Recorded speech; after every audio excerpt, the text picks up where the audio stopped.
Hi everybody. So welcome. Here we are in some sort of international music museum, and we had Only one in the world.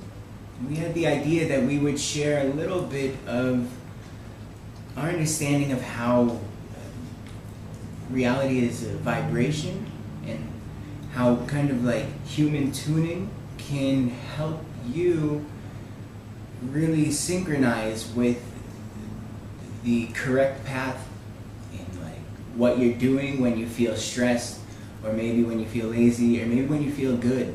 Just, aligning all of that with some frequency tuning. And so our friend V here is kind of like a sound technician, and a spiritual sound technician, audio production artist. Sweet. Let him know that. a good frequency to align the body. It's always good to start with the Earth Star. The Earth Star is right there where your feet meet the ground, and to resonate at 7.83 hertz, which is the Schumann's resonance, the resonance of the Om of the Earth. That's where you start. That grounds you.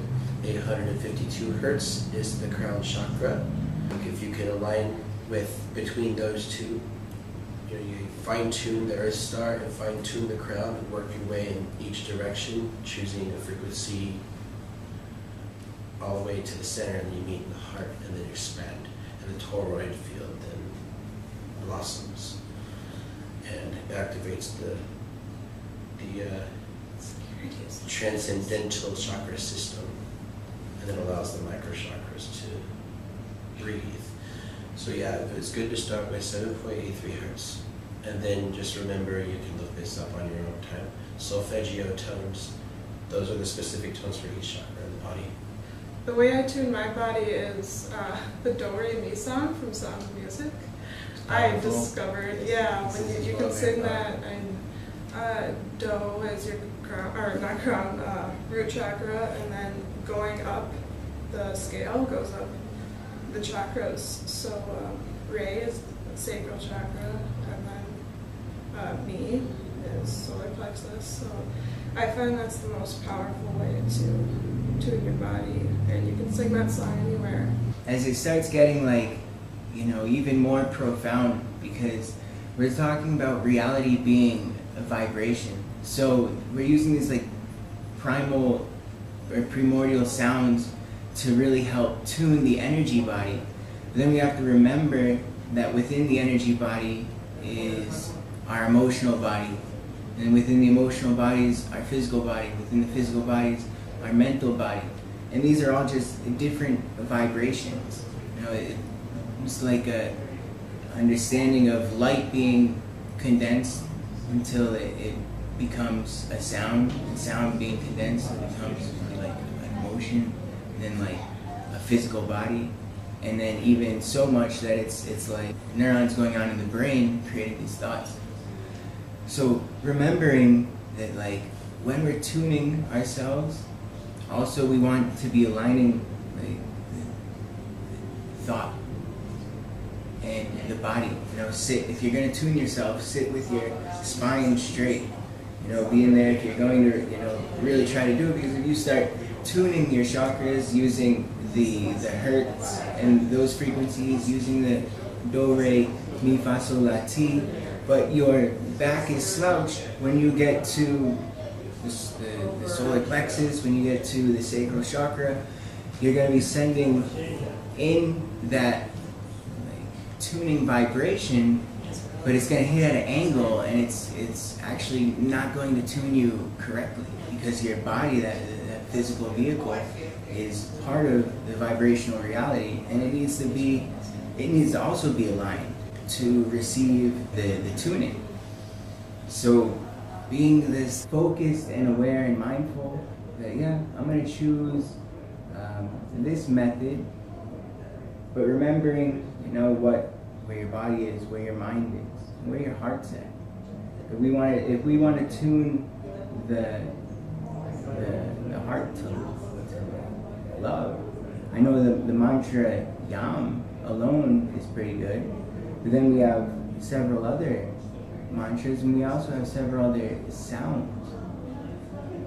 And we also have the ability to then consciously say, I want to feel love right now. And in the mind, think love, and then make the sound, and then have your body, open up. Love is opening and embracing. So maybe when you're tuning yourself to love, you want to have your back straight, you want to have your arms open and up into the air, like you're giving and receiving. And you want to have your mind being filled with these type of, loving, give and take kind of thoughts. So how would one of you maybe tune some other, maybe a psychic aspect or energy aspect? When you mentioned the do, re, mi, fa, sol, la, ti, that actually is a derivative of the solfeggio, and they call them slightly differently.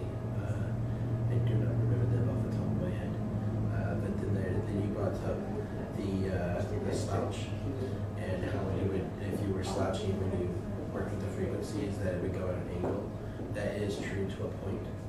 I found that the stronger the frequency at that specific frequency can actually push you into alignment. Basically, I can find push you that's what up. happens. I have horrible posture.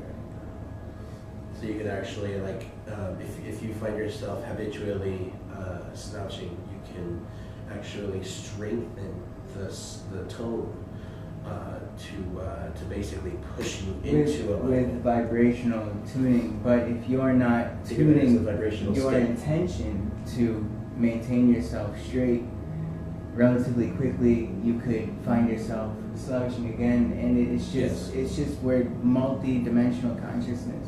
So the sound is connecting more with the air element. It's going to connect more with the energy body, whereas the fire element's more in the physical body. If you have a willpower which uses fire element to hold your body straight, you'll allow that same tuning that would normally push you to be straighter anyway, actually just push your spine to expand and the kundalini to rise more, instead of having to push your physical body straight first and then push the kundalini to rise. So it's definitely true. And which sound is it that to give somebody an idea of where they can find a sound that would strengthen the body or empower? Well, there's like I said, the solfeggio tones are specific frequencies. They're ancient frequencies that have been actually figured out by the ancients that each chakra actually vibrates at that specific frequency at birth, and therefore to maintain that birth purity, those particular frequencies are like the specific ones that you should be at. However, there's derivatives of each. You can be either flat or sharp, and if you went either way, that's going to teach you something along the way. So you could actually be sharper than natural or flatter than natural, and either way you're going to learn something in that specific frequency, something opposite, slightly off either direction. And so you could be operating at a bit too high of a frequency or a bit too low of a frequency. And when that happens, you're not so much aligned with the earth and everything else around you, and all the people around you, you're more aligned with yourself. Or maybe somebody has that specific frequency lineup as you, and maybe you're paired up with them to learn something, and then working together makes your chakras and everything maneuver. What else you can do is, if you meditate in your mind and try it, you can use frequencies to bring you to certain places in your mind. Like, let's say you're feeling shy or nervous, and you can go within your mind, meditate, go to a place where you remember feeling courage and how it feels, and just visualize it and feel it the best you can, and then match a sound to that. And then when you visualize that and hum that sound, it vibrates you into a new consciousness, a new perspective. You can change perspectives by humming different frequencies. And do you have a personal experience that you might have had recently of this in mind that you could maybe share? You went through, and then how you transformed the experience? Well, I think actually a few years ago was a good example. That was a powerful experience. Like when I first met you, I needed to focus and clean the house, and I was so unfocused and I couldn't do it. And so I went into my mind and I brought myself to that place where I have been focused and could do a bunch of work, got it all done. And I matched the note to it and I hummed it for 20 seconds. And the rest of the day was like, I was just on it, like on everything, just getting everything done really fast. In 20 seconds? Yeah. Yeah, I seem to be really sensitive to the frequencies around me. I know, I've experienced the same thing. Actually, it was just last week. I was like really, I was feeling unmotivated and a little anxious, and I knew I should like do yoga to help me move the energies in my body, but I really couldn't motivate myself to do the yoga. So but what I could motivate myself to do was sit down and start humming, start chanting the vibrations. And I began with like some deep like root core vibrations, and then kind of like built myself up to some higher pitched tunes. And by the time like 15 minutes had gone by, I was like already like moving into like slight yoga postures, and then bam, I did the yoga. The anxiety completely went away. I felt more motivated and empowered and cleaner when I was done. So it is truly a strong motivational force, especially when you're kind of stuck somewhere, like you can't clean the house, or you're feeling anxious and that's stopping you from acting on anything, fear, anger. Just wipes away that barrier and allows you to start doing something to change it. Anything else on vibrational transformative reality at this moment? I honestly could say that to give a brief gist of all this, we're doing a good job of it. As far as how deep it goes, that's a whole other ballgame. Something that requires many years of study, many years of practice.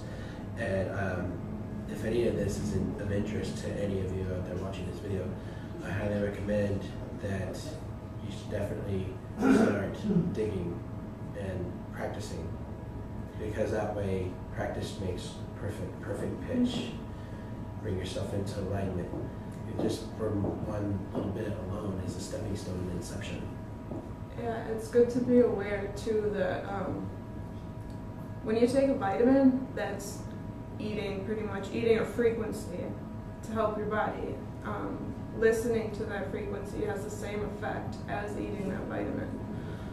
And there we have it. Sound is medicine. You can do anything with Cymatics. frequencies. So hey, let's finish it off with a Om or something. Om Shanti, Shanti, Shanti Om. Okay.